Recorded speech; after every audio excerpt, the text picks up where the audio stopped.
3,628 कोटींचं package जाहीर करण्यात आले। दुष्काळाबाबतच्या सर्व उपाययोजना लागू करण्यात आल्या।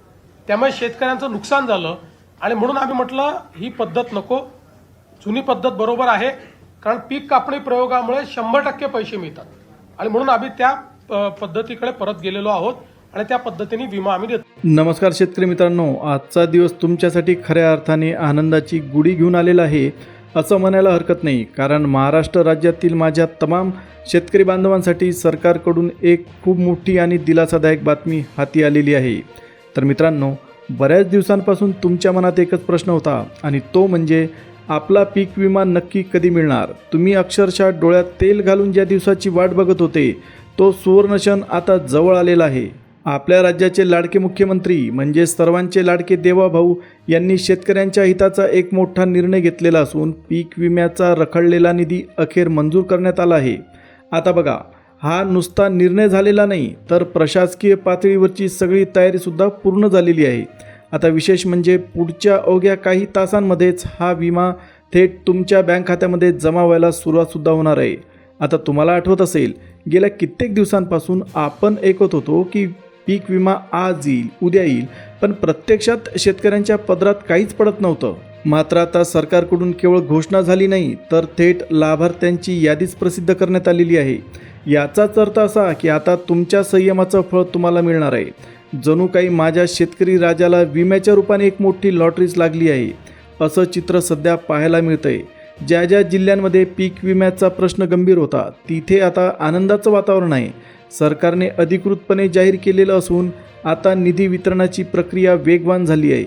आता या यादीत तुमचं नाव कसं तपासायचं, पैसे येताना कोणती काळजी घ्यायची आणि नेमक्या किती तासात तुमच्या मोबाईलवर मेसेज येईल याची सर्व सविस्तर माहिती आपण पुढे जाणून घेणार आहोत। त्यामुळे व्हिडिओ तुम्ही शेवटपर्यंत नक्की बघा, जेणेकरून कोणतीही महत्त्वाची अपडेट तुमच्या हातून सुटणार नाही। तर मित्रांनो, आता या बातमीचा सर्वात महत्त्वाचा आणि तितकाच मोठा भाग नीट समजून घ्या। गेल्या कित्येक वर्षांपासून विम्याच्या एका पैशासाठी आस लावून बसलेल्या माझ्या शेतकरी बांधवांच्या खात्यात आज अखेर विमा जमा होणार आहे। पण थांबा, इथे एक छोटीशी अट किंवा तुम्ही ट्विस्ट म्हणू शकता, तो जाणून घेणं सुद्धा खूप गरजेचं इम्पॉर्टंट आहे। आता बघा, सरकारने स्पष्ट केलं आहे की आजपासून संपूर्ण महाराष्ट्रात एकाच वेळी हे पैसे वाटले जातील। ही वितरण प्रक्रिया 2 वेगवेगळ्या टप्प्यांमध्ये पार पडणार आहे। म्हणजे काय, तर आज फक्त पहिला टप्पा सुरू झाला असून यामध्ये ठराविक 16 जिल्ह्यांचा समावेश करण्यात आला। फक्त याच 16 जिल्ह्यांमधील लाभार्थ्यांच्या खात्यात आज विम्याचा निधी जमा व्हायला सुरुवात झालेली आहे। आता तुम्हाला माहीत आहे का, जर तुम्ही हा व्हिडिओ अर्ध्यावर सोडून गेलात तर तुमच्या हातून खूप मोठी माहिती सुटू शकते आणि तुमचं मोठं नुकसानसुद्धा होऊ शकतं। म्हणून मी विनंती करतो की हा व्हिडिओ तुम्ही अगदी शेवटपर्यंत नक्की बघा, कारण पुढच्या 2 मिनिटात आपण त्या लकी 16 जिल्ह्यांची नावं जाणून घेणार आहोत। आज या क्षणाला नेमकं काय घडतंय आणि तुमच्या जिल्ह्याचं नाव पहिल्या यादीत आहे का नाही हे आपण सविस्तर पाहणार आहोत। सरकारने याद्या जाहीर केल्यामुळे आता कोणत्या शेतकऱ्याचा खिसा गरम होणार हे स्पष्ट झालंय। चला तर मग वेळ वाया न घालवता त्या 16 जिल्ह्यांच्या नावावर एक नजर टाकूया जिथे आज विम्याची रक्कम जमा व्हायला सुरुवात झाली आहे। चला तर मग मित्रहो, आता अजिबात वेळ न घालवता त्या जिल्ह्यांची नावं आणि सरकारचा नेमका प्लॅन काय आहे ते आपण सविस्तर समजून घेऊ। राज्याचे मुख्यमंत्री देवेंद्र फडणवीस यांनी या संदर्भात मोठी माहिती दिली। अतिवृष्टीमुळे तुमचं जे काही नुकसान झालं होतं त्याचा मोबदला आणि पीक विम्याचे पैसे थेट तुमच्या बँक खात्यात सरकायला सुरुवात झालेली आहे। आता ही तुमच्यासाठी खरोखरच आनंदाची बातमी ठरेल। आता तुम्हाला कदाचित असं वाटत असेल की दरवेळेसारखा याही वेळी विम्याचा आकडा खूप कमी असेल, पण तसं नाही। यावेळेस सरकारने शेतकऱ्यांच्या पदरात बऱ्यापैकी रक्कम पडेल असा निर्णय घेतला। आता तुमच्या मनात सर्वात मोठा प्रश्न असेल की नेमका हेक्टरी किती मदत आपल्याला मिळणार आहे। तर तुम्ही काळजी करू नका, टेन्शन घेऊ नका, कारण राज्य सरकारने हेक्टरी मदतीचं जे गणित मांडलं आहे ते तुमच्या अपेक्षेप्रमाणे योग्य आहे। आता बघा, सरकारने एक नवीन आणि अत्यंत महत्त्वाचा आदेश काढला। हा निर्णय फक्त कागदावर नसून तो तुमच्या प्रपंचाला आणि शेतीला मोठा आधार देणारा ठरेल। या नवीन नियमामुळे जास्तीत जास्त शेतकऱ्यांना सरसकट लाभ मिळण्याचा मार्ग मोकळा झाला। ज्यांना वाटत होतं की आपली शेती आता संकटात आहे त्यांच्यासाठी बातमी एक नक्की उभारी देणारी ठरलेली आहे। मग आता हे कोणते नेमके जिल्हे आहेत, तुमच्या खात्यात किती रक्कम जमा होणार हेच आपण आता पुराव्यासह पाहणार आहोत. व्हिडिओला अजून लाईक केलं नसेल तर लगेच लाईक करा, कारण अशी माहिती तुम्हाला इतर कुठेही मिळणार नाही. आता बातमीचा एक असा पैलू आहे जो ऐकून कदाचित तुम्हाला थोडासा धक्का बसू शकतो. तुम्ही बरोबर ऐकलंय, पीक विमा तर आता मिळणारच आहे, पण यामध्ये सरकारने एक मोठा पेच घातला. आता तो पेच म्हणजे फक्त पात्र शेतकऱ्यांच्या खात्यात पैसे जमा होणार. आता पात्र शब्द आल्यामुळे नेमका कोणत्या कोणत्या शेतकऱ्यांचा खिसा गरम होणार आणि कोणाचे पैसे रखडणार हे समजून घेणं आता महत्त्वाचं ठरलं आहे. तर आता बघा, या वितरणात 2 मुख्य गोष्टी आहेत. पहिली म्हणजे हा विमा फक्त 16 जिल्ह्यांमध्ये वाटला जाणार आहे, आणि दुसरी अत्यंत महत्त्वाची गोष्ट म्हणजे सरकारने यासाठी काही कडक अटी आणि शर्ती लावलेल्या आहेत. जे शेतकरी बांधव अटींच्या चौकटीत तंतोतंत बसतील, फक्त त्यांच्याच बँक खात्यात पीक विम्याचा निधी जमा व्हायला सुरुवात होईल. तुम्हाला माहीत आहे का, या पात्रतेच्या यादीत येण्यासाठी सगळ्यात आधी जी प्राथमिक अट आहे ती नेमकी कोणती? तर ज्या शेतकरी बांधवांनी वेळेत पीक विम्याचा हप्ता भरला होता त्यांच्यासाठीच ही आनंदाची बातमी आहे. पण फक्त हप्ता भरला म्हणजे काम झालं असं नाही, तर इतरही काही तांत्रिक बाबी आहेत. या अटी नेमक्या कोणत्या आहेत आणि तुम्ही त्यात बसता की नाही हे आता आपण सविस्तर पाहणार आहोत. कारण या अटींकडे दुर्लक्ष केलं तर मात्र तुम्हाला विम्यापासून मुकावं लागू शकतं. त्यामुळे अटी नीट समजून घेऊया. तर मित्रांनो, संकटाच्या या काळात सरकारचा हा निर्णय म्हणजे खरोखरच माझ्या शेतकरी भावांसाठी मोठा आधार आहे. आज महाराष्ट्राच्या कानाकोपऱ्यातून आनंदाच्या बातम्या येत आहेत, पण 1 मिनिट थांबा. ही रक्कम नेमकी कोणाच्या खात्यात जमा होणार आणि यातून कोणाला वगळलं जाणार हे समजल्यावर तुम्हाला थोडा धक्का बसू शकतो. कारण बघा, गेल्या कित्येक वर्षांपासून आपण फक्त पीक विम्याची वाट बघत होतो. आता तो मिळणार आहे, पण पुन्हा तोच मुद्दा येतोय, तो म्हणजे तुमची पात्रता. तुम्ही या निकषात बसतात की नाही हे ठरवणं आता सर्वात महत्त्वाचं ठरतंय. त्या 16 जिल्ह्यांची नावं तर आपण पाहणार आहोतच, पण त्यासोबतच एक नवीनच माहिती पुढे आली. आता ती माहिती अशी आहे की हा विमा निधी फक्त काही ठराविक बँकांमध्येच जमा केला जाईल. म्हणजे जर तुमचं खातं त्या ठराविक बँकांमध्ये असेल तरच तुम्हाला हा लाभ मिळू शकतो. मग त्या बँका कोणत्या आणि तुमचे पैसे नक्की सुरक्षित आहेत ना, हे सर्व आपण व्हिडिओच्या या शेवटच्या 1 मिनिटात अगदी सविस्तर आणि सोप्या भाषेत जाणून घेणार आहोत. त्यामुळे तुमची बँकेची माहिती आणि जिल्ह्याचं नाव एकदा खात्री करून घ्या, जेणेकरून तुमची कष्टाची कमाई तुमच्यापर्यंत वेळेवर पोहोचेल. चला तर मग आपण जाणून घेऊ त्या 16 जिल्ह्यांची आणि निवडक बँकांची संपूर्ण यादी. आता आपण वळूया व्हिडिओच्या सर्वात महत्त्वाच्या वळणाकडे, ज्याला आपण टर्निंग पॉईंट म्हणू शकतो. तर शेतकरी मित्रांनो, तुमच्या मनात हा प्रश्न नक्कीच डोकावत असेल की नेमकं कोणत्या बँकेत आपले पैसे जमा होणार. तर आता नीट लक्ष देऊ नये का? या निर्णयाचा सर्वात मोठा फायदा म्हणजे आता तुम्हाला पीक विम्याच्या पैशांसाठी बँकेचे उंबरठे झिजवावे लागणार नाही. सरकारने केवळ सरकारी बँकाच नाही तर खाजगी बँकांनी अतिशय कडक सूचना दिलेल्या आहेत. आता यामध्ये bank of Maharashtra, union bank of India, bank of India, आपल्या भारताची सगळ्यात मोठी bank state bank of India यांसारख्या प्रमुख सरकारी बँकांचा समावेश केलेला आहे. इतकंच नाही तर HDFC सारख्या खाजगी मोठ्या बँकांनाही या प्रक्रियेत वेगाने काम करण्याचे आदेश देण्यात आलेले आहेत. म्हणजे काय, तर तुमचं खातं यापैकी कोणत्याही बँकेत असो, तुमची विम्याची हक्काची रक्कम आज तुमच्यापर्यंत 100% पोहोचणार. पण मित्रांनो, तुमची विम्याची रक्कम कितीही मोठी असली तरी ती खात्यात जमा होण्यासाठी तुम्हाला एक छोटीशी अट आहे, अतिशय महत्त्वाची अट आहे, ती मान्य करावी लागेल.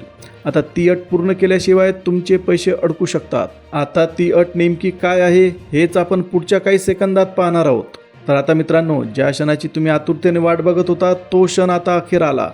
पीक विम्याच्या या यादीत नाव येण्यासाठी सरकारने एक कडक अट घातली, जी ऐकल्यानंतर अनेकांची झोप उडणार आहे. आता ही अट नेमकी काय हे गुपित आता तुमच्यासमोर उघड होणार आहे. तर बघा शेतकरी बांधवांनो, ही तुमच्या हिताची आणि हक्काची बातमी आहे. त्यामुळे आता शेवटचे काही सेकंद अजिबात मिस करू नका. सरकारने काही ठराविक कामं पूर्ण करण्याच्या सूचना दिलेल्या आहेत. जो शेतकरी ही कामं पूर्ण करेल फक्त त्याच पात्र बांधवांच्या खात्यात विम्याचा निधी जमा होईल. याचाच अर्थ असा, जर तुमचं काम अर्धवट असेल तर तुमचं नाव यादीत असूनही पैसे मिळण्यात अडथळा येऊ शकतो. आता आपण वळूया त्या सर्वात महत्त्वाच्या मुद्द्याकडे, ते म्हणजे ते 16 जिल्हे नेमके कोणते. ज्या जिल्ह्यांमध्ये सरकारने निधी वाटप सुरू केलं त्या जिल्ह्यांच्या यादीत तुमचं नाव असणं ही पहिली पायरी आहे. आता विशेषतः अहमदनगर जिल्ह्याबद्दल महत्त्वाची अपडेट आहे. तिथे लवकरच या संदर्भात एक मोठी सभा पार पडणार आहे, ज्यामध्ये पुढील नियोजनावर शिक्कामोर्तब होईल. तर मित्रांनो, या अटींची पूर्तता करा, आपल्या जिल्ह्याचं नाव तपासा आणि आपल्या हक्काचा पीक विमा मिळवण्यासाठी तुम्ही सज्ज व्हा. ही माहिती जास्तीत जास्त शेतकरी बांधवांपर्यंत शेअर करा, जेणेकरून कोणाचंही नुकसान होणार नाही. व्हिडिओ आवडला असेल तर व्हिडिओला लाईक करायला विसरू नका. तर शेतकरी मित्रांनो, ही बातमी नीट आहे का? गेल्या काही दिवसात एक महत्त्वाची बैठक पार पडली आणि आता दुसऱ्या टप्प्यासाठी सरकार पुन्हा एकदा चर्चा करणार आहे. सध्या सरकारने 16 जिल्ह्यांची यादी जाहीर केली. त्याच जिल्ह्यानुसार निधी वाटपाचं काम सुरू झालेलं आहे. आता तुमच्या मनात एक प्रश्न नक्की आला असेल. काही शेतकरी तर म्हणतात की आम्हाला विमा मिळाला, मग आम्हाला का नाही मिळाला? तर मित्रांनो, वस्तुस्थिती अशी आहे की जवळपास 75% शेतकरी अजूनही या विम्यापासून वंचित आहेत. मग असं काय झालं? काही मोजक्याच लोकांच्या खात्यात पैसे जमा का झाले आणि बाकीचे का थांबले आहेत? यामागचं खरं कारण आता सरकारने स्पष्ट केलं. तुम्हाला आठवतंय का? मागे सरकारने फक्त 25% अग्रिम म्हणजेच आगाऊ पीक विमा देण्याचा निर्णय घेतला होता. तो हप्ता अनेकांच्या खात्यात आधी जमा झालेला आहे, पण ज्यांना अजून एकही रुपया मिळालेला नाही त्यांच्यासाठी ही 16 जिल्ह्यांची नवीन यादी आणि सरकारची ही पुढची बैठक अत्यंत महत्त्वाची ठरणार आहे. आता एकदा विचार करा, निधी मंजूर होऊनही जर तो तुमच्यापर्यंत पोहोचत नसेल तर नक्कीच कुठेतरी तांत्रिक अडचण आहे. सरकारने आता ही प्रक्रिया वेगाने करण्याचं ठरवलं असून या नवीन 16 जिल्ह्यांमध्ये आता पूर्ण ताकदीने निधी जमा व्हायला सुरुवात होणार आहे. त्यामुळे जर तुम्ही या त्या 75% शेतकऱ्यांपैकी असाल तर ज्यांना अजून विमा मिळालेला नाही, तर हा व्हिडिओ तुमच्यासाठी गेम चेंजर ठरू शकतो. आता मित्र हो, मूळ मुद्द्यावर येऊया. 25% अग्रिम पीक विम्याचं काय झालं? तर काही शेतकऱ्यांच्या खात्यात तो जमा झाला, तर काही जण अजूनही प्रतीक्षा करत आहेत. पण आता सरकारने एक स्पष्ट ग्वाही दिली. कोणताही पात्र शेतकरी असेल त्याच्यावर अन्याय होणार नाही. प्रत्येकाच्या हक्काचा पैसा त्याच्यापर्यंत पोहोचणारच, असा शब्द प्रशासनाने दिला. आता त्या 16 जिल्ह्यांच्या यादीवर आपण नजर टाकूया. तुम्हाला माहीत आहे का, सरकारने यादीमध्ये ज्या जिल्ह्यांचं नाव सर्वात वर ठेवलं आहे तो जिल्हा म्हणजे आपला छत्रपती संभाजीनगर जिल्हा.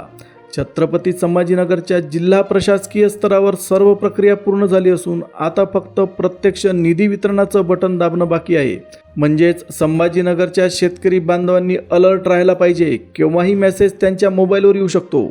आता पीक विम्याचा लाभ घेताना एक मोठी चूक टाळणं सुद्धा गरजेचं आहे.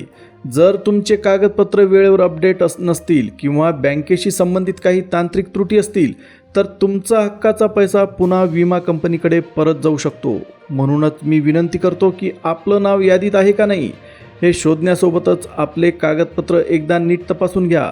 तुमचे हक्काचे पैसे तुमच्याच पदरात पडावेत यासाठी ही काळजी घेणं अत्यंत महत्त्वाचं आहे. आता पुढच्या काही मिनिटात आपण उरलेल्या जिल्ह्यांची नावं आणि त्या तांत्रिक चुका कशा टाळायच्या हे सुद्धा पाहणार आहोत. आता या बातमीमधला तो सस्पेन्स उलगडण्याची वेळ आली आहे. जो ऐकल्यावर तुम्ही नक्कीच म्हणाल, बरं झालं बाबा, ही माहिती आम्हाला आता अगदी वेळेवर मिळाली. कारण आता आपल्या त्या जिल्ह्यांच्या नावांकडे वळतोय जिथे आनंदाची लाट उसळणार आहे. तर शेतकरी बांधवांनो, आता नीट लक्ष देऊ नये का? सरकारने ज्या जिल्ह्यांची निवड केलेली आहे त्यामध्ये आता खानदेश आणि उत्तर महाराष्ट्राचा नंबर लागलेला आहे. यामध्ये सर्वात आधी नाव येतं ते जळगाव जिल्ह्याचं. त्यापाठोपाठ धुळे, नंदुरबार आणि नाशिक या जिल्ह्यांचा सुद्धा क्रमांक लागतो. या चारही जिल्ह्यांमधील माझ्या शेतकरी बाबांची नावं यादीत आता सर्वात वरच्या क्रमांकावर आहेत. तुम्हाला माहीत आहे का, या भागातल्या शेतकऱ्यांनी पीक विम्यासाठी खूप संघर्ष केलेला आहे. अनेकदा अस्मानी संकटामुळे कोरडी आश्वासनं पदरी पडली, पण आता परिस्थिती पूर्णपणे बदलली. जळगाव असो किंवा नाशिक, धुळे या संपूर्ण पट्ट्यात आज समाधानाचं वातावरण दिसतंय. याचं मुख्य कारण म्हणजे राज्य सरकारने आता फक्त कागदावर निर्णय घेतलेला नाही, तर थेट निधी वितरणालाच हिरवा कंदील दाखवला आहे. वर्षानुवर्षांची प्रतीक्षा आता संपलेली असून थेट सरकारी तिजोरीतून तुमच्या खात्यात हे पैसे वर्ग होणार आहेत. पण अजूनही काही जिल्हे बाकी आहेत, काही अटीसुद्धा. त्यामुळे व्हिडिओ अजिबात सोडू नका, कारण तुमच्या जिल्ह्याचं नाव अजूनही पुढे असू शकतं. आता आपण उत्तर महाराष्ट्रातून थोडं पुढं सरकूया. तर मित्र हो, सरकारने ज्या पुढच्या जिल्ह्यांची नावं जाहीर केलेली आहेत ती ऐकून या भागातील माझ्या शेतकरी भावांना मोठा दिलासा मिळणार आहे. यामध्ये सर्वात महत्त्वाचं नाव म्हणजे पुणे. हो, तुम्ही अगदी बरोबर ऐकलंय. पुण्यासोबतच अहमदनगर, सातारा आणि सांगली जिल्ह्यासाठी सुद्धा आजचा दिवस भाग्याचा ठरणार आहे. आता बघा, या पट्ट्यातील प्रत्येक पात्र शेतकऱ्याच्या मोबाईलवर विम्याचा मेसेज यायला सुरुवात झाली. तुम्हाला कदाचित अजून मेसेज आला नसेल तर काळजी करू नका, टेन्शन घेऊ नका, कारण निधी वितरणाची प्रक्रिया सध्या वेगाने सुरू आहे. अगदी रात्री 10 वाजेपर्यंत सुद्धा तुमच्या मोबाईलवर विमा जमा झाल्याचा मेसेज धडकू शकतो. त्यामुळे आपला मोबाईल आणि बँकेचे मेसेज वेळोवेळी तपासायला विसरू नका. पण मित्रांनो, मेसेजेनं ही एक बाजू झाली. आता सर्वात मोठा आणि जिव्हाळ्याचा प्रश्न म्हणजे जो तुमच्या मनात घोळत असेल तो म्हणजे नेमकी किती विम्याची रक्कम मिळणार आहे. प्रत्येकाच्या खात्यात सारखेच पैसे येणार की काही वेगळं गणित आहे, याबद्दलची खरी माहिती आणि रकमेचा आकडा आता आपण सविस्तर पाहणार आहोत. कारण ही रक्कम समजल्यावरच तुम्हाला तुमच्या कष्टाचं नेमकं फळ किती मिळालं आहे हे स्पष्ट होईल. चला तर मग रकमेच्या त्या महत्त्वाच्या मुद्द्याकडे आपण वळूया. आता आपण वळूया दक्षिण महाराष्ट्र आणि कोकणातील महत्त्वाच्या जिल्ह्यांकडे. सरकारने ज्या पुढच्या जिल्ह्यांची निवड केली आहे त्यामध्ये कोल्हापूर जिल्हा आघाडीवर आहे. कोल्हापूरसोबत रत्नागिरी, सिंधुदुर्ग आणि रायगड या संपूर्ण पट्ट्यात आता पीक विम्याचं वाटप अधिकृतपणे सुरू झालं आहे. तुम्हाला माहीत आहे का, या भागातील शेतीचं वादळ आणि अतिवृष्टीमुळे अतोनात नुकसान झालं आणि माझ्या शेतकरी भावांनी खूप सोसलं. पण आता काळजी करायचं कारण नाही, कारण सरकारने तुमच्यासाठी मदतीचा हात पुढे केलेला असून आजपासून या जिल्ह्यांमध्ये विम्याची रक्कम जमा व्हायला सुरुवात झालेली आहे. एकदा का तुमच्या गावाचं आणि तुमचं नाव यादीत कन्फर्म झालं की पुढच्या अवघ्या 2 मिनिटात विम्याचे पैसे थेट तुमच्या खात्यात क्रेडिट होऊ शकतात. आता बघा, इथे एक महत्त्वाची तांत्रिक गोष्ट समजून घ्या. सरकारने आज वितरणाचे जे 2 टप्पे ठरवले आहेत त्यापैकी हा पहिला टप्पा आहे. पहिल्या टप्प्यातील राज्यातील एकूण 16 जिल्ह्यांचा समावेश करण्यात आला. जर तुम्ही या 16 जिल्ह्यांच्या यादीत असाल तर तुमची आर्थिक चिंता आज मिटणार आहे. यादीत आपलं नाव कसं शोधायचं आणि या पहिल्या टप्प्यातील लाभापासून आपण वंचित तर राहणार नाही ना, हेच आपण आता पुराव्यानिशी पाहणार आहोत. त्यामुळे ही माहिती नीट समजून घ्या, कारण ही तुमच्या कष्टाच्या पैशांची बातमी आहे. तर मित्रांनो, आता आपण त्या जिल्ह्यांकडे वळूया जे या 16 जिल्ह्यांच्या यादीत शेवटच्या टप्प्यात आहेत. आता यामध्ये आपण आधी कोल्हापूर जिल्ह्याचं नाव पाहिलं, त्यानंतर आहे यवतमाळ, पुणे, हिंगोली आणि धुळे जिल्हे. या जिल्ह्यातील शेतकऱ्यांसाठी सुद्धा सरकारने आपली तिजोरी आता उघडली आहे. इतकंच नाही तर कोकणातील पालघर आणि ठाणे या जिल्ह्यांना सुद्धा सरकारने वगळलेलं नाही. म्हणजे काय, तर या भागात राहणाऱ्या माझ्या शेतकरी भावांना सुद्धा आता विम्याचा निधी मिळणार आहे. सध्या या 16 जिल्ह्यांमध्ये पैशाच्या वितरणाची मोठी धामधूम सुरू झाली आहे. पण थांबा, या उत्साहाच्या वातावरणात एका गोष्टीकडे दुर्लक्ष करून चालणार नाही, आणि ती म्हणजे सरकारची ती एक जाचक अट. ही अट नेमकी काय आहे आणि तुमच्या खात्यात पैसे जमा होण्यापूर्वी तुम्हाला कोणती खबरदारी घ्यायला पाहिजे हे समजून घेणं सुद्धा गरजेचं आहे. कारण एका छोट्या चुकीमुळे तुमचा हक्काचा विमा अडकू शकतो. तुम्हाला माहीत आहे का, या एका अटीमुळे आणि एका छोट्या कामामुळे चक्क 50% शेतकरी अपात्र ठरू शकतात. आता हे मी काही उगाच सांगत नाही, तर अनेक शेतकरी बांधव हे एक महत्त्वाचं काम करायला विसरतात आणि ऐनवेळी त्यांच्या हक्काचा पैसा अडकून पडतो. जवळपास निम्म्या शेतकऱ्यांना याच तांत्रिक चुकीमुळे विम्यापासून मुकावं लागतं. जर तुम्हाला या 50% शेतकऱ्यांमध्ये बसायचं नसेल तर पुढची माहिती नीट लक्ष देऊ नये का. नेमकं कोणतं काम तुम्हाला आजच्या आज पूर्ण करायचं आहे जेणेकरून तुमचे पैसे सुरक्षित राहतील हे आता आपण पुराव्यानिशी पाहणार आहोत. आता वळूया त्या महत्त्वाच्या अटीकडे जिच्याबद्दल मी मगाशी बोललो. सरकारने स्पष्ट केलं आहे, ज्या शेतकरी बांधवांनी ठराविक मुदतीच्या आत क्लेम दाखल केला होता फक्त त्यांच्यासाठीच ही आनंदाची बातमी आहे. अनेक शेतकरी विचारतात की क्लेम कधी करायचा असतो. तर मित्रांनो, ज्यांनी वेळेत ही प्रक्रिया पूर्ण केली त्यांच्याच खात्यात आता विम्याचा पैसा जमा होण्यास हिरवा कंदील मिळाला आहे. जर पहिल्या यादीत तुमचं नाव दिसत नसेल तर अजिबात निराश होऊ नका, कारण सरकारने तुमच्यासाठी एक नवीन मार्ग खुला केला.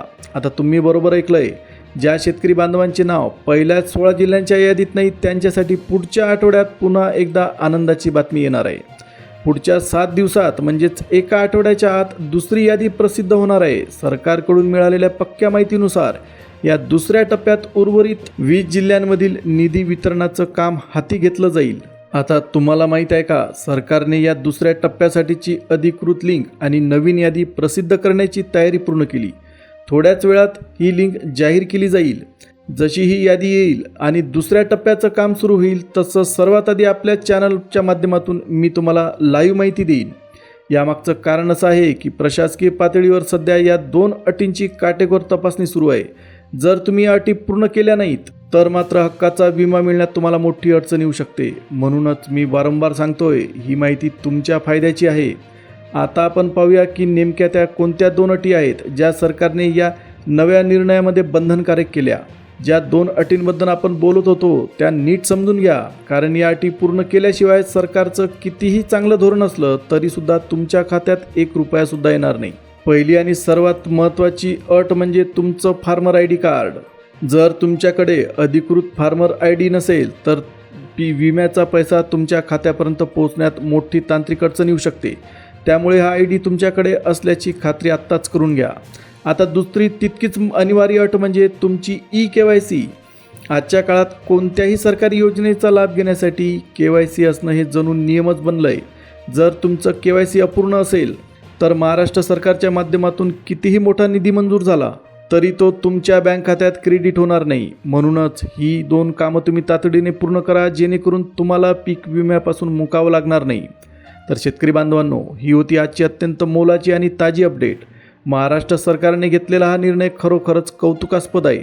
ही माहिती जास्तीत जास्त शेतकरी ग्रुपवर पाठवा, जेणेकरून आपला एकही बांधव या लाभापासून वंचित राहणार नाही. अशीच नवनवीन आणि खात्रीशीर माहिती मिळवण्यासाठी आपल्या चॅनलला पटकन सबस्क्राईब करा. आता चला तर मग भेटूया पुढच्या एका माहितीपूर्ण व्हिडिओमध्ये. तोपर्यंत जय हिंद, जय महाराष्ट्र.